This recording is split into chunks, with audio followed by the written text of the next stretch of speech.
Well, it was one that was worth staying up for. Michigan wins it at the buzzer.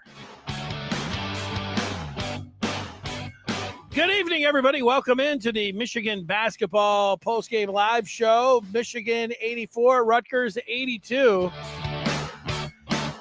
And it was Namari Burnett from as far back as you can get it on the left wing who threw it up and with no time remaining splashed it down, and Michigan prevails by 2 points in a game where all game long, early on, they had a little bit of a lead, but for most of the game, Michigan trailed, and then it wasn't like they looked all that great.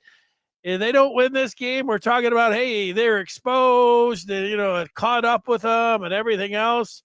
Meanwhile, you get a win like this, and it feels like it really does something. It really gives you a shot in the arm, and they're hanging in there still with now the calendar set to turn just in a couple of minutes, and with 3 games to go, they can see the light at the end of the tunnel, which is that light is not an oncoming train. It is the Big Ten regular season championship and a piece of that they could get. And they are still alive for that. Although the majority of this game, you didn't feel like it.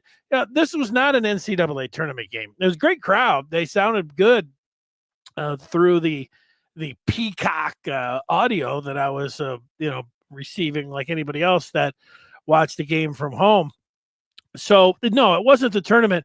But it reminded me a little bit back in, what would it have been, 2018 on a St. Patrick's Day when Michigan took on Houston. And that was the Jordan Poole shot, that game. And the similarity, at least the way that I'm feeling it right now, knowing that was a tournament game and this was, I think, just a regular season game, is that on the 27th of March, and that it was a game that all game long, that Houston game, it looked like Michigan was going to lose it all game long. I mean, nobody thought, oh yeah, Michigan. No, didn't look like it. Then, the magic by Poole, and this one had that same kind of vibe. It just didn't seem like Michigan was going to be able to pull it out, and then they did. So, last night MSU won with a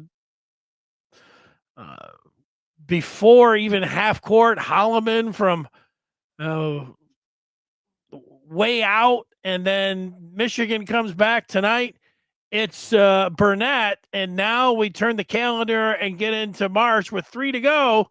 And beyond that, we know conference tournament, NCAA tournament, and Michigan is alive for all of it and feeling pretty good. You got to feel pretty good if you're a Michigan fan, and that they're in the position that they are right now. Even if you don't like everything that you're watching the game, and forget everything you said during the game, and then here you are at the end. That's sports, that's life, whatever. That's Michigan basketball this year. So game number 28, last game in February, Rutgers. Michigan was a big 9.5-point favorite in this one, the 15th ranked team in the country. And these two teams played at the beginning of the month. If you remember, in Piscataway, Michigan won that one by 3, although it wasn't as close as that. It ended up being as close, but it really wasn't. But in this one, Michigan, not the half that Dusty May was looking for. They did get up 7 early, but they trailed by 13 late in the half, and then by 8 at the break, 57-49. And it was more of the same from the visitors in the second half. Yeah, they were draining threes. Michigan was not shooting well from downtown. Rutgers was hitting everything, banking some in. And it was the Scarlet Knights who were up a dozen with just over 11 minutes to go. But then, Michigan, Vlad Golden, a lot of Vlad Golden and Namari Burnett in there, where Michigan got it down to 4 with under 8, then down to 2 with under 6, and then Michigan tied it up with 4.5 to go. And then down the stretch, You had out of a timeout, you had a nice a dunk by Vlad. He was at the left elbow, and he just took it himself and threw down a jam. It was a very nice move by Mad Vlad. And then Wolf's got to shoot free throws better. We can all agree with that. And I think Danny Wolf shaking his head. Yeah, I got to shoot free throws better than that. He split a pair to give Michigan its first lead since the first half with just over a minute to play.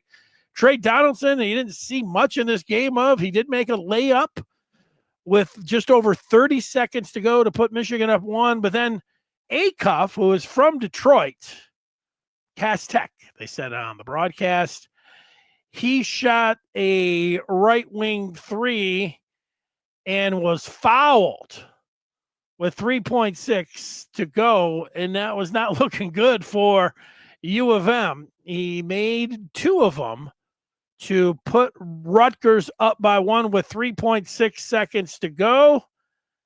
And Michigan got it into the front court, and Gale inbounded it to Wolf, and then Wolf was topside. It wasn't the prettiest thing. Wolf dribbled in between, and then I only got one look at it. It looked like he might have lost his balance a little bit, and then that just had to, as a last resort, kick it over to Burnett, who was not sitting there with his feet straddling the three-point line. He was, 5 feet back from the three-point line, but got it and had no choice but to send it, and he hit the bottom of the net at the buzzer, and Michigan wins this one. Of course, that's the play of the game. I mean, Amari Burnett, I watched Dusty May for a couple seconds after the game. He said that Burnett was the last option. They wanted to get something going with Area 51, and Burnett was the last option there. Of course, the last option was the option that worked, as Michigan wins this one by a final of 84-82, and it keeps them with holding pace with MSU after their incredible victory last night at the buzzer. Michigan has their own heroics at the buzzer to pull up to 14-3 and 22-6 overall. How about that? We'll look at some of the numbers here coming up straight ahead, but I always like to see, especially, this late at night, there are some people that are up and they are commenting in. I thought, hey, this is almost a half hour till midnight. Just a couple minutes remaining in February 2025. But we do have some late night folks up that were watching this game. And what are you going to do, man? You watch this game, you get your adrenaline flowing a little bit. It's hard just to sit there. If you're nodding off, you might as well just go to sleep. But if you're staying engaged, then you get that shot of adrenaline at the game. What are you going to do? Go to bed? Going to go to bed even if you got to get up at 6 o'clock in the morning? No. You're like, I'm going to turn on YouTube because the Maize and Blue Review will be on talking about this game. Chase saying the same thing. It felt like the Jordan Poole buzzer beater from years ago. Go Blue, great win. Chase, I don't know if you saw, there was a lot of different. I remember I was at B-Dubs, and it was packed, but I didn't even notice it. I was sitting up at the bar. I really didn't notice that there were a lot of people around, but it was quiet the entire game. I didn't know it, but it was all Michigan fans. Well, hey, it was St. Patrick's Day. Everybody was there to watch basketball, and it was just Michigan. Everybody was watching Michigan. Nobody made a sound because it was I didn't say a terrible game. It looked like Michigan was going to lose. But the eruption when Poole hit that shot, everybody was running around in B-Dubs. It was a chaotic scene. I remember in the days after that, you saw the video a bunch of time with Poole running around, everybody tackling them. They had a Lego rendition of that, of Poole that they had. That was some great work, computer or whatever it was. It was good stuff. Let's see. SNIQ. Sneak. That's what I'll go with. He says they made it happen. Clutch to grind out the game and claw the W. Hey, it's close enough to March where I feel like I just read it, you use the cliche in March, survive in advance. It felt a little bit like that. That's where you're at. I mean, it's close enough to March. You don't say who cares about them not being able to shoot free throws. You don't say who cares about them for the majority of the game. I was thinking, who actually has played well this game? Well, I thought Vlad was played well for the majority of the game. Danny Wolf did not play well, although he made some plays down at the end. Roddy Gale is like a ticking time bomb, ticking turnover time bomb. Every time he has the ball, you just like, you don't want him to have it because you feel like he's just going to not do something positive with it. So that's not good.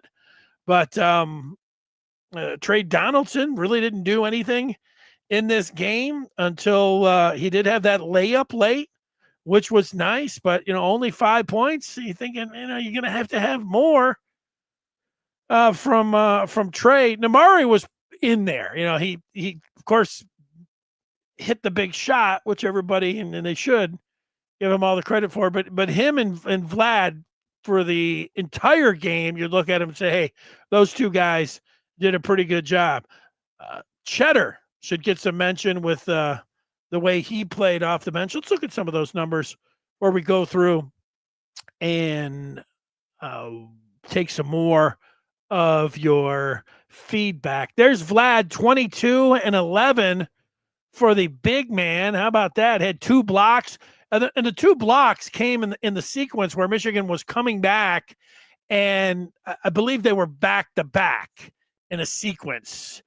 Michigan scored. Rutgers came down. Big block by Vlad. Michigan came down.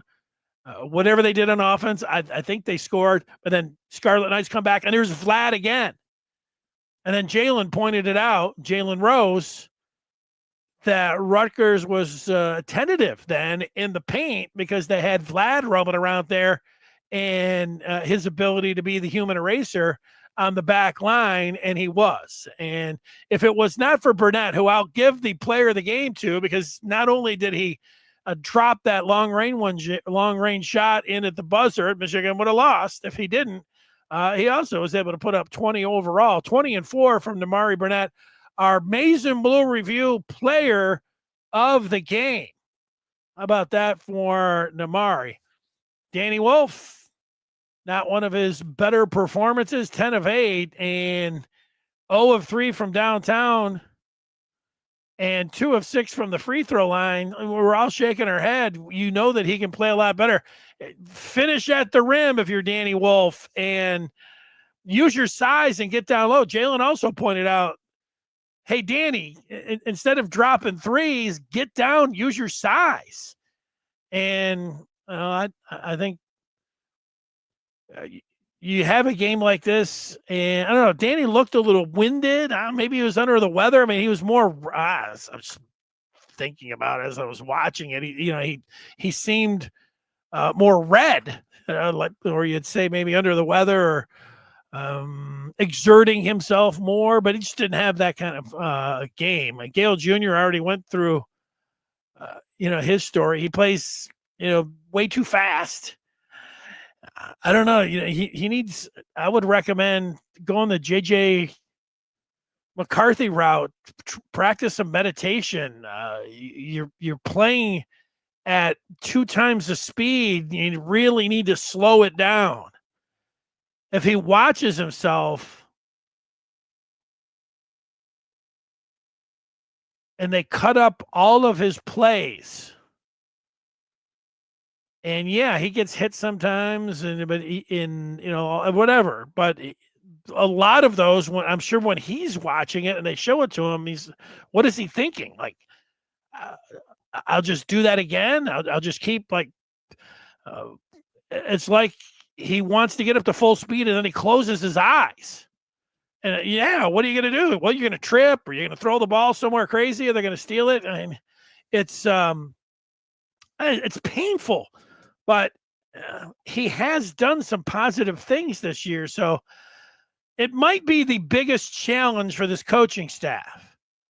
If they can get more positive plays than negative plays from Roddy Gale Jr. I'm not saying that's going to be, they tip the balance of Michigan winning games, but it's the biggest challenge for this staff because he's got to play. You would think, unless Kaysen and Pippen, and then Reuben Jones, he's sick, but he was back. He didn't play in this game. But they need him. They need Gale. And you can't tell a guy, he's a shooting guard. What do you do to a shooting guard? You go up to him and say, hey, you're tempted to it if you're a fan and you watch Michigan and you were on the coaching staff, you'd say, should we tell him not to shoot? You tell your shooting guard not to shoot. You can't really do that. You gotta tell him, shoot him with authority. I want to tell him after if he maybe not shoot as many, but if he is connected, the team is, and he's open. There was one that he shot. I was thinking, I wouldn't have liked that one if I was Dusty May. But again, there's your challenge. A little bit more on the feedback. Did I go through everybody's numbers? Maybe I did. Maybe I didn't. Let's go.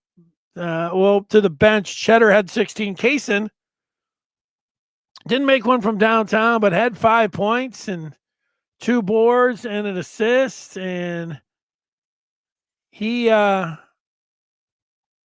did some nice things. And then Justin Pippen had a point, but it was more Kaysen tonight. It was a lot more active, and 27 minutes for the freshman LJ Kaysen out of Lakeland, Florida. Go Tigers, right? LJ. Couple more from the feedback. This is the way to say it. What an ending. Exactly. SW Lion 26 pointing out that Michigan State went on a half-court heave. Now Michigan on a 38-footer. Well, let's see. 22, was it 38? I don't know if you can even go that far. If you're stretching it back. I'll take your word for it. I was thinking of that myself, just like how far that was. But I would go to 30, but do I want to go all the way to 38? Jeff calling it a 25-footer. So if the 3-point line, where are we at? 21-6? Is that where it's at? I forget. They keep pushing it back. So you can say he was 4 feet beyond. That's 23 in the NBA. He was behind an NBA line, so 20 between 25 and 30. I'd go with it. There, talking it out myself. SW Lying is saying that Michigan has played a season full of March Madness style games. Yeah, well, this will give you some confidence as just an entire team. They play with fire. They do some things. You got to make free throws. You got to do a better job on the free throw line. And, credit Rutgers for making their shots. But, Michigan, most of this game didn't look like they were ready for an opponent that was desperate and scratching and clawing. And Michigan was not able to match their intensity. Rutgers was the aggressor. And it looked like at times they were going to blow the doors off of Michigan. And here we are talking about it completely different. Keegan saying, is this the beginning of the momentum that we are looking for? Hey, look, I'm looking at it like this. And you've got 3 more games. Let's look at some of these. The Ken Pom numbers, Michigan at 23 entering today. There are 5 teams in front of them. They're the 6th ranked Big Ten team. Joey Brackett's back on Tuesday. Put out his bracketology. Has Michigan as a 4 seed. He's had Michigan as a 4 seed for a while. I've been hoping Michigan, like a conservative, I don't know if it's conservative or not, a 3 seed would be nice. in the tournament. The SEC, Joey predicts 13 teams, but 10 out of the Big 10, and then 8 out of the Big 12. So it's not a Michigan's going to be in the tournament. But let's look at that upcoming schedule. That is brought to you by the Maize and Blue Review. Give yourself or that U of M fan in your life the gift of the Maize and Blue Review for March. You got spring football coming up. You got March Madness. Let's do it. Great time to be a member of the Maize and Blue Review.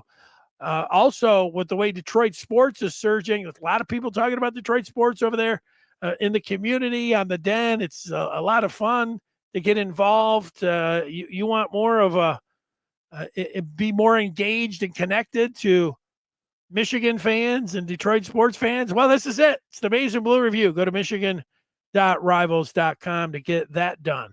Well, you got Illinois. So we are turning the calendar, and there are just 3 games remaining, 2 of them at home. Illinois coming up on Sunday. Today's Thursday. So Sunday, 3:45 for that start on CBS. And then you come back to Wednesday. Programming reminder, I am going to go to the home finale. That means I go live immediately after the game for a couple minutes. It's going to take me, probably an hour to get back here. So it's going to be a late post game, as I am going to attend the Michigan-Maryland game on Wednesday. And then the season finale up in East Lansing on Sunday, March the 9th.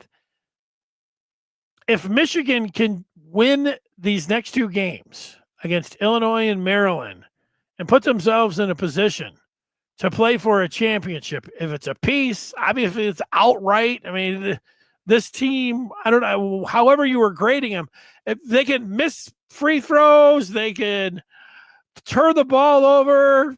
Gale could, look like he's got 2 left feet.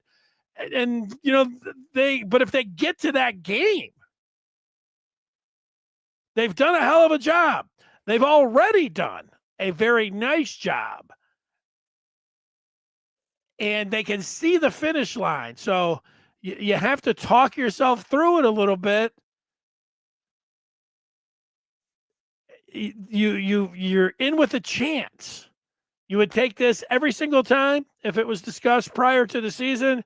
You would take this every single time if it was discussed in December, January. You're taking it in February, obviously. So all along. So the part where you watch the games and you say, I don't know, I'm going to go back to when Michigan played the Michigan State, and Michigan State, played a heck of a game. They hit some shots that they normally don't from outside 3-point land, and it really had them, all of them, gave them a huge loss, galvanized them. And they went on to get the victory. But for the most of that game, the first half and then a lot of the second half, I'm sitting here and saying, Michigan, they look like a better team than Michigan State to me. And then Michigan lost the game. So we're still sitting here. And Michigan State was able to, pull out that miraculous win yesterday. Here's Michigan. And are they winning ugly? They're just winning. Yeah, they are winning ugly. So winning is nice, though. And at this point, I don't think we are talking about a Final Four team. I don't think we're talking about an Elite 8 team, but they're ranked number 15. You start looking at the top 10. And they're not so far away when you think about, Sweet 16, getting out of the first weekend. Can they do it? Before we start talking about making a deep run, and obviously Elite 8, that feels like a deep run. Sweet 16, when you play like they have right now, you'd say that's what get through that first weekend. there's still a lot of basketball to play before you're like, well, if they don't make the Sweet 16, it's not been a good year.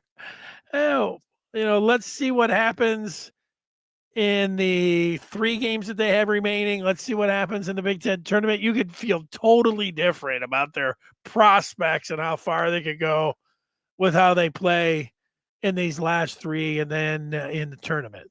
It's the beauty of this game. You go all year long and you're kind of there, and then you get to March. And now, now everyone and their brother is a big college basketball fan now. Everybody's, singing Willie Nelson and playing b-ball with his friends. Everybody's in now. Everybody's an expert now, which is good. I mean, everybody's locked in and ready to explode in all of these games. The shot making from these last 2 nights is made it where if you have any kind of sports basketball heartbeat, I mean, you're in on this one, and everybody is. We get a couple more. So Keegan asking that question that nobody has the answer to, and you just say you hope for.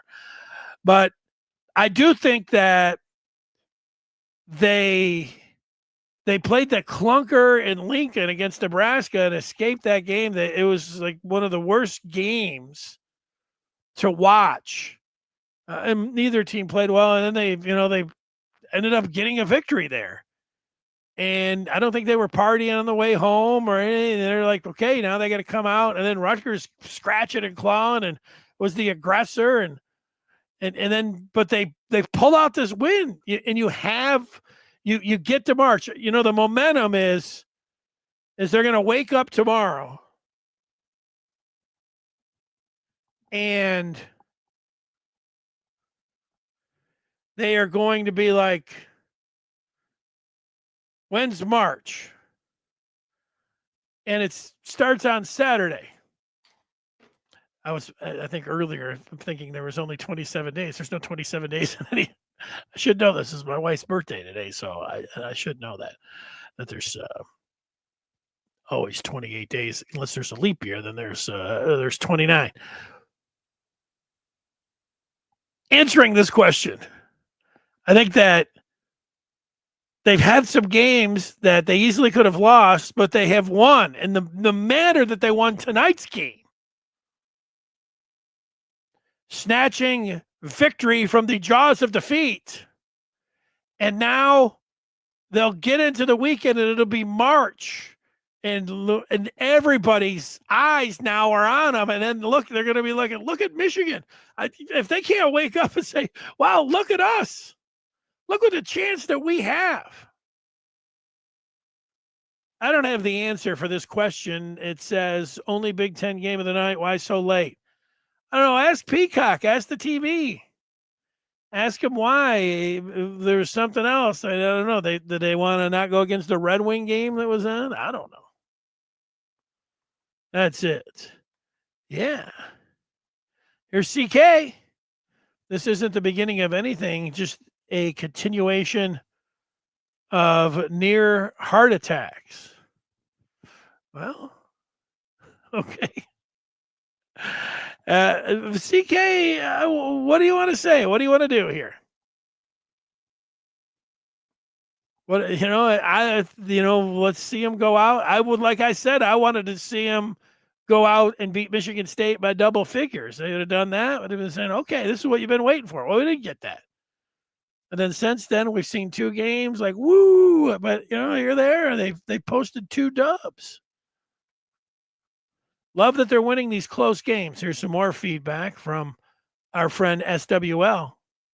He says, I hope they get to playing better once the tournament begins. They can play better than this. Well, they can play better than this. It'd be nice to get Walters and Jones back. I think we could all agree on that. I think they played their best basketball right at the beginning of the year. Their first 2 games in 2025 were the West Coast swing against USC and UCLA, and they dominated those games. Wolf had a season high against USC, and then Vlad went crazy against UCLA. And over these last couple weeks, they beat Indiana, they beat Purdue, and they beat Ohio State on the road. They beat Indiana on the road too. Those were the games. Remember before that how they were playing? They said if they play this way, they're not going to win games. They're not going to beat Indiana or Ohio State on the road but then they kind of have played this way. It's kind of been that same way. Here's my thought. They've got Area 51 in Golden and Wolf. And Wolf wasn't very good tonight. But those guys can carry a team for a week or two. Even in March. Now, yeah, you would like everyone to elevate their game and the team to play together. And you'd say that would be their best version of themselves. That's what every team is looking for. But you have two guys that can carry you. And in 2 weeks, obviously, wherever you're going to get it, could it carry them to 3 victories, setting up a championship game at East Lansing? Yes. Could the Area 51, could it carry them in Indianapolis with a double bye, getting them to a championship game in Indianapolis where they could cut down the nets? Yes. Could, with how they're playing now, Area 51 send them through a weekend, carry them through a weekend in the NCAA tournament? That answer is yes. The other side of the coin is that guard play becomes extremely important. It's always important. It's more important now when you get into March. And Michigan is not getting good guard play. I don't know, Burnett is a guard. He played well tonight. But Donaldson, who was he's been Michigan's third best player all year long, he's gone into a little bit of a slump. He needs to get better. Now, if you start saying who needs to get better, well, Wolf didn't play well tonight, you're thinking that they're cooked if he doesn't play well. I'm also thinking the same thing about Donaldson. You can't have everybody. Yeah, like to see Gale, like to see him get healthy. Like to see Donaldson play better. Like to see them win these next 2 games so they could set up a championship game at Michigan State.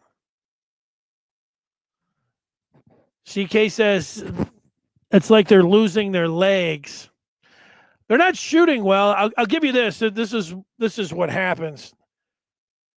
This is what happens in sports. But it happens a lot in baseball, and it happens a lot in basketball. You start watching a lot of baseball and you watch your team not score runs for a couple games, and they look sluggish. And somebody will say, they look like they're not trying. They're not into it. And in basketball, when you have a couple games where it looks like the team can't throw it into the ocean, you don't look good. You don't get any momentum, and it looks like what you said right here, CK. It looks like they're getting worse, like they're losing their legs. And can they find their touch? It's not all about shooting 3-pointers, but it's a huge part of basketball. I mean, how big of it's a huge deal. Can they start dropping them in like they were earlier in the year? Can they shoot better from long range? Can they do a better job at the free throw line? Danny Wolf. 65% not getting it done from the charity stripe. Can Wolf shoot free throws better? Could Donaldson? Maybe Donaldson's the one. I would say that when you're talking about losing, he has never played these many minutes. He didn't play as many minutes at Auburn. This is why he came to Michigan. He wanted the ball. He thought he could, run a top 25 team, and he has. But is it Donaldson? He's had to log a lot of minutes. Maybe he's lost his legs a little bit. Eric, now we can clinch a top 2 seed in the Big Ten tournament if we win one more or Wisconsin loses one more. I like that kind of talk. I'll take your word for it on that one. We got 5 losses for Wisconsin. And then with Michigan, with just those 3 games, I think you're right about that. That's not a bad way. Randy is encouraged. He says, way to fight back.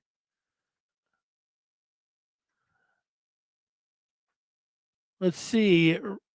Rune says this was their best game in 8 games. Yeah, you're disagreeing with me because, this was not their best game in 8 games.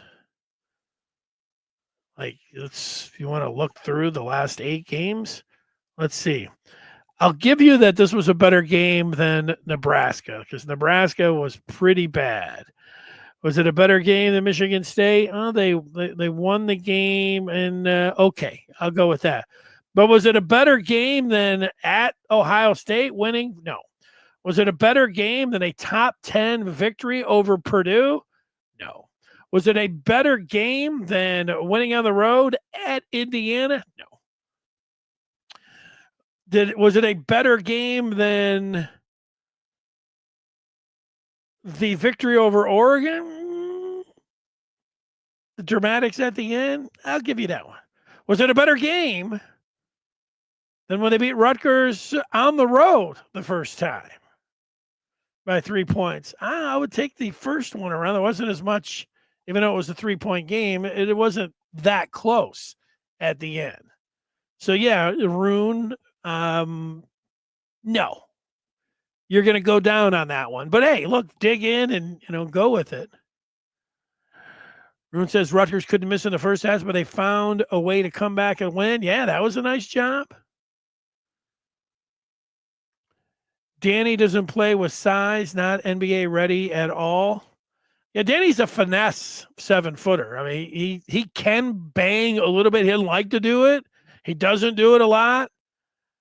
And it's never a question. Whenever I see these, like CK, I believe, is a Michigan fan. He's saying he's not NBA ready at all. You know what NBA teams like? They like a 7-footer that can shoot from 25 feet anywhere on the floor and can put it on the deck. So they like that. And that the 7 feet plays from 25 feet out. And the game is not really played within 5 feet. He needs to finish better. Here's the thing when you talk about it, he's not being NBA ready. If he plays, I could see him, if he played like he does tonight for the rest of Michigan's games, no, he'll slide out of the first round and, maybe he'll come back to Michigan then. But I would like to see him play better, shoot free throws well. Yeah, use his size, finish at the cup more. That's going to help him, and it's going to help Michigan. So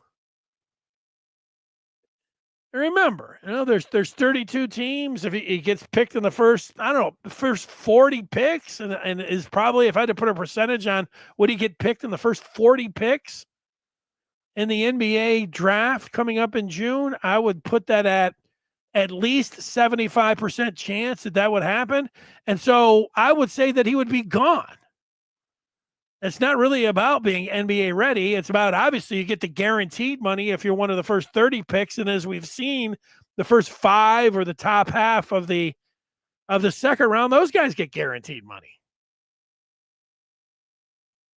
So you get guaranteed money. Yeah, you get the NIL. You say, hey, you could come back. I don't know.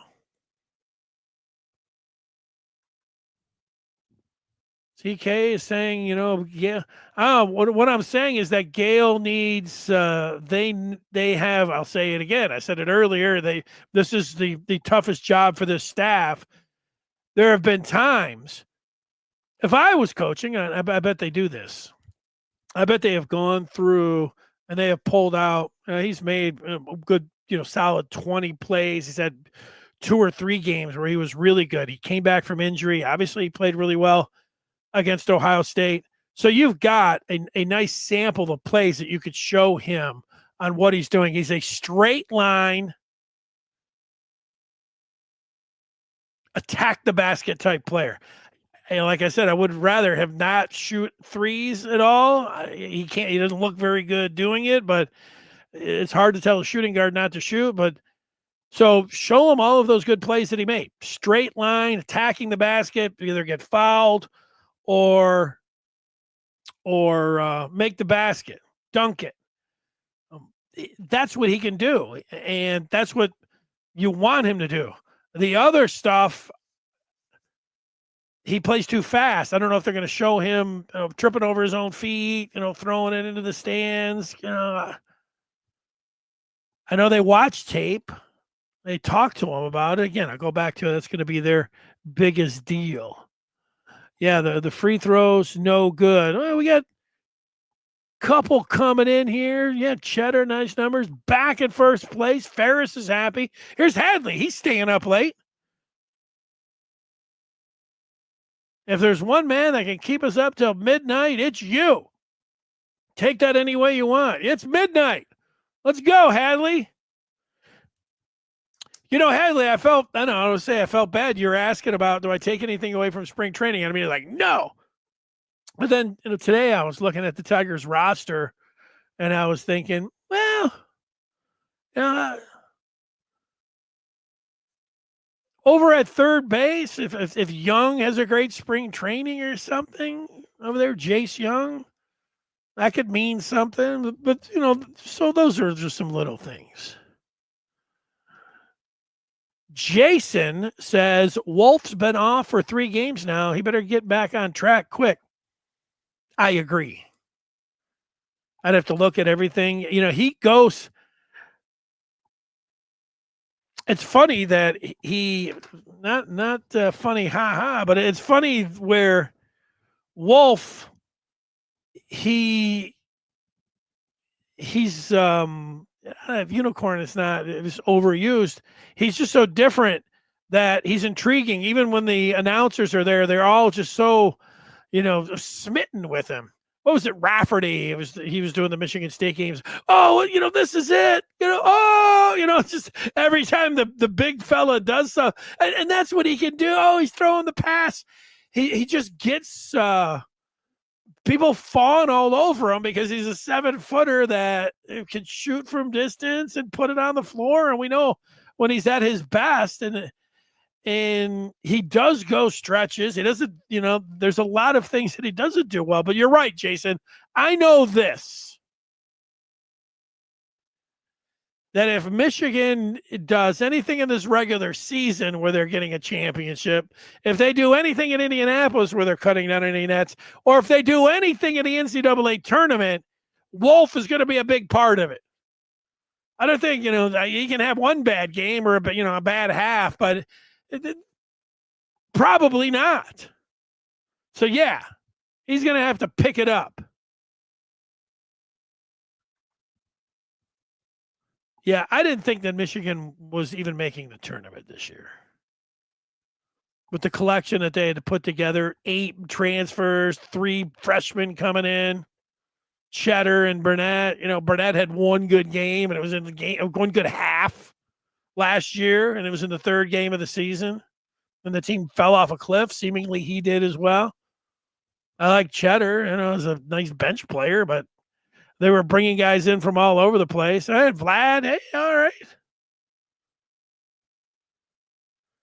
Shimmy, the Spartan, said Michigan looked like the better team. That's right, Shimmy. They did. I know you get the credit. You won the game, but that's what I was thinking to myself. Because you know why I was thinking that? Because they did look like the better team, Shimmy. And if you were watching it and thinking, oh, we look like the better team. You guys couldn't shoot to save your life.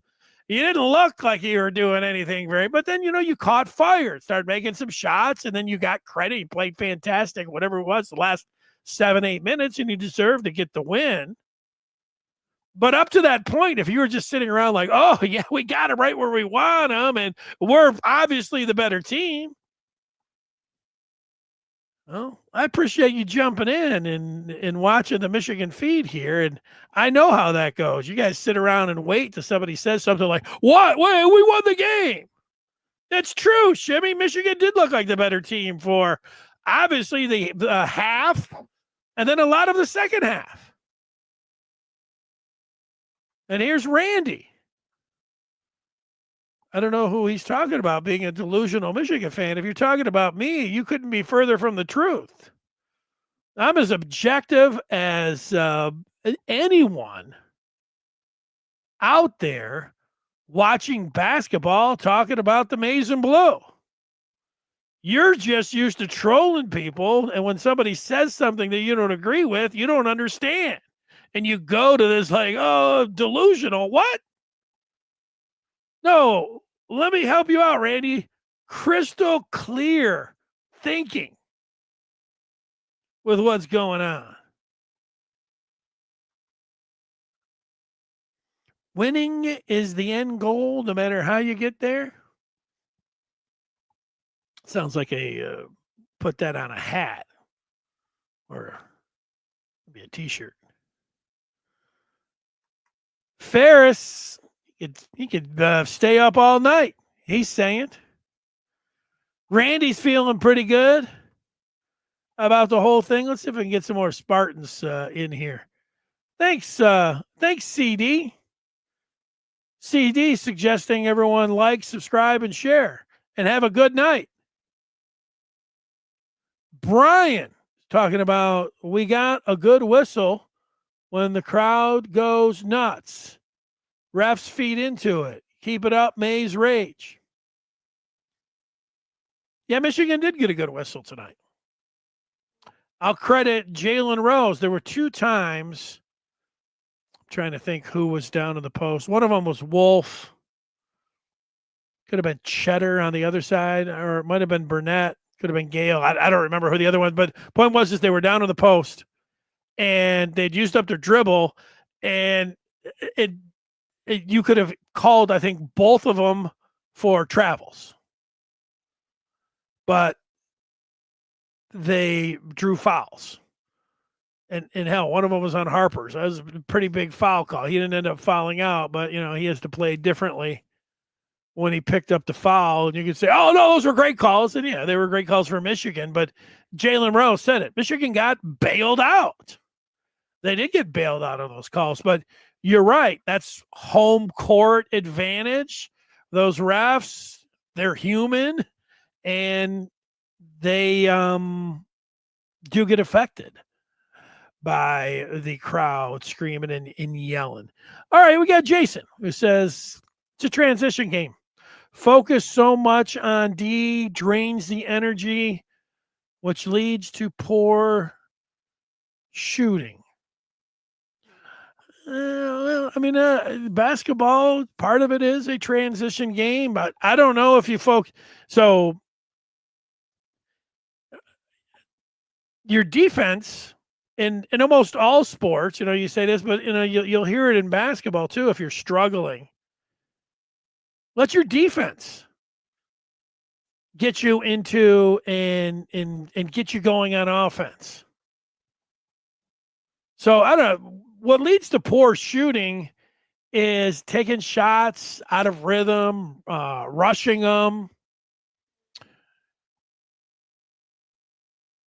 Sometimes you just get 5 guys and you hear them say you want to be connected. When you're moving and you're sharing the ball, you can just feel it as a group out there. Oh yeah, that's a good shot. Splash, that's the way it goes. What happened to those Spartans, sorry. How they left that dude wide open for a 3. Yeah, I don't think that I only watched it once. But having a guy out 30 feet out on the wing, it was Gale inbounding. They threw it into Wolf. They were looking to go down. They're doing area 51, maybe a quick one to Vlad. Rutgers had that covered, and they had 2 guys swarming around Wolf, who at 7 feet, you got to, whoever you're going to have on him,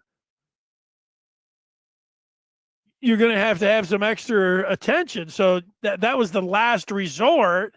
And so you're throwing up a long range shot like that.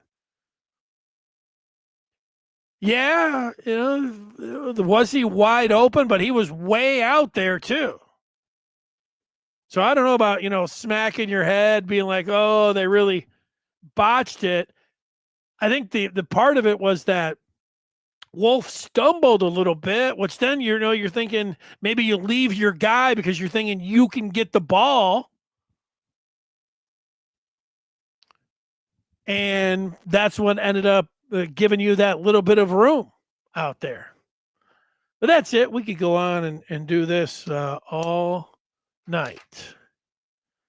I hope everybody has a great morning. We are into the last day of February. We turn the calendar, and each game now becomes, I was going to say they're all must see, but they're a pretty big deal now. And then probably root against Michigan State anyways, but of course, Michigan State was rooting against Michigan tonight, and Michigan was rooting for Maryland last night. And now, as it goes, on Sunday, Michigan will be rooting for Wisconsin to pull the upset in East Lansing. Could happen. Michigan will also be rooting for Iowa when Michigan State on Thursday goes into Iowa City. Road game. They trip up in one of those and Michigan can stay clean. Michigan could be going for, we talking outright. So that's how you're feeling with this in these remaining games. You can see it, you can feel it, you can taste it, and they have stayed alive for all of it. That's what happens with one big shot to win it. Cue up that M&M. You just got that one shot to. How do those lyrics go? I guess they're not coming to me. Lose yourself in the moment. You only get one chance. Do not miss your chance. Don't blow it.